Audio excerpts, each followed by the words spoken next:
जय गुरुदेव। आज मैं अद्भुत, आश्चर्यजनक किंतु सत्य पुस्तक से एक कहानी प्रस्तुत करने जा रही हूँ। इसी बूढ़ी ने बचाई थी मेरी जान। सन 1977 ईस्वी की बात है।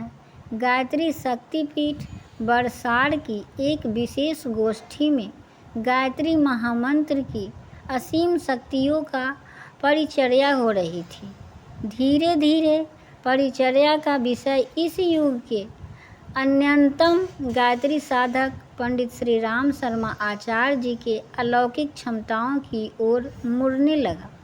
कई परिजनों ने सूक्ष्म रूप से पूज्य गुरुदेव द्वारा जीवन रक्षा किए जाने के विस्मयकारी प्रसंगों की झड़ी लगा दी।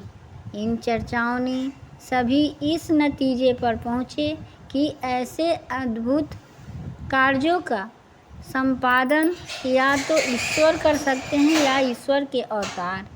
इन चर्चाओं से अभिभूत होकर कई वृद्ध जनों ने एक स्वर में कहा, काश हम अभागे लोग भी अवतार पुरुष के दर्शन कर पाते।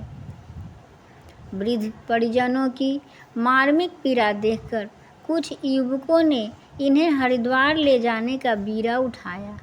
अगले दिन उन युवकों ने हरिद्वार की यात्रा की योजना पर विचार विमर्श शुरू किया।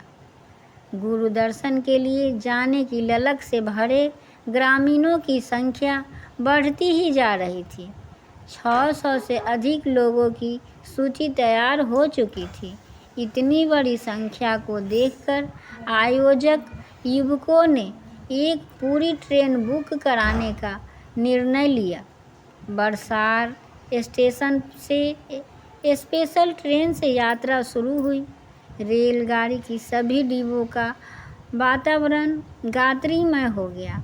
किसी डिब्बे में गायत्री महामंत्र का सामूहिक जप, किसी में वरिष्ठ परिजनों का उद्बोधन, किसी में पूज्य गुरुदेव तथा वंदनीय माता जी के प्रेम निर्झर की चर्चाएं, तो किसी में युग संगीत का गायन वादन। सभी हर्षोल्लास में डूबे यात्रा कर रहे थे।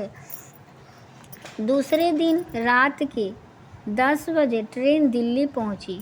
आधे घंटा बाद हरिद्वार के लिए रवाना हुई। ट्रेन अभी आउटर सिंगल को क्रॉस कर रही थी कि बीच के एक डिब्बे में अति वृद्ध महिला, जो खुले दरवाजे के पास बैठी थी, ट्रेन के तेज झटके से संतुलन खोकर नीचे गिर पड़ी। महिला के नीचे गिरते ही पूरे ट्रेन में कोहराम मच गया। बाई गिर पड़ी। शोर शराबे और अफरा तफरी के बीच एक युवक ने चैन पुलिंग की। ट्रेन रुक गई। बहुत सारे परिजन टार्च लेकर उतरे और बाइक को खोजते हुए विपरीत दिशा में बढ़ने लगे। ये लोग कुछ ही दूर बढ़े थे कि दिल्ली की तरफ से दूसरी ट्रेन आती हुई दिखी। दिल्ली से तो वैसे भी बहुत सारी रेलगाड़ियाँ अलग अलग जगहों के लिए चलती ही रहती है। सबको यह देखकर आश्चर्य हुआ कि ग्रीन सिग्नल होने के बावजूद ट्रेन की रफ्तार कम होती जा रही है। धीरे धीरे वह दूसरी ट्रेन उस ट्रेन के सामने आकर रुक गई, जो इन लोगों को लेकर हरिद्वार जा रही थी। जिस डिब्बे से बूढ़ी औरत गिरी थी, ठीक उसी डिब्बे के सामने वाले डिब्बे से कुछ लोग ने ऊंची आवाज़ में कहा, इस ट्रेन से अभी थोड़ी देर पहले एक बाई गिरी थी, उसे हम सुरक्षित साथ ले आए हैं। इसके साथ के लोग यदि इस डिब्बे में हो तो आकर इसे ले जाएं। सामने के डिब्बे से बहुत सारी औरतें नीचे उतर आई, उधर बाई को खोजने के लिए निकल पड़े। लोग भी वापस लौटकर डिब्बे के पास आ पहुँचे थे।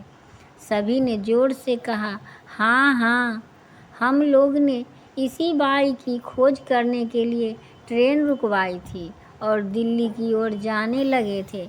बाई को दूसरी ट्रेन से नीचे उतारकर वापस आरक्षित ट्रेन में बिठाया गया। बाई के एकदम ठीक ठाक दिख रही थी। फिर भी कई लोग ने जिज्ञासावश पूछा, क्या हुआ था, कैसे गिरी, कहीं चोट तो नहीं लगी? बाई ने कहा, मैं बिल्कुल ठीक हूँ, कुछ नहीं हुआ है, अचानक गिर पड़ी थी।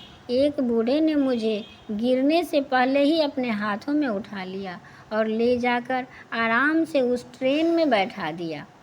ट्रेन का वातावरण एक बार फिर गायत्रीमय हो चुका था। लोग पहले की तरह गायन वादन में तल्लीन हो गए। सुबह होते होते ट्रेन हरिद्वार पहुंची। हरिद्वार से शांति कुंज पहुंचने पर सभी नहा धोआकर गुरुदेव के दर्शन के लिए गए। साथ में वह बूढ़ी महिला भी थी। उनकी नज़र जैसे ही गुरुदेव पर पड़ी, वह जोर से चिल्ला उठी, यही है वह बूढ़ा है जिसने मेरी जान बचाई है।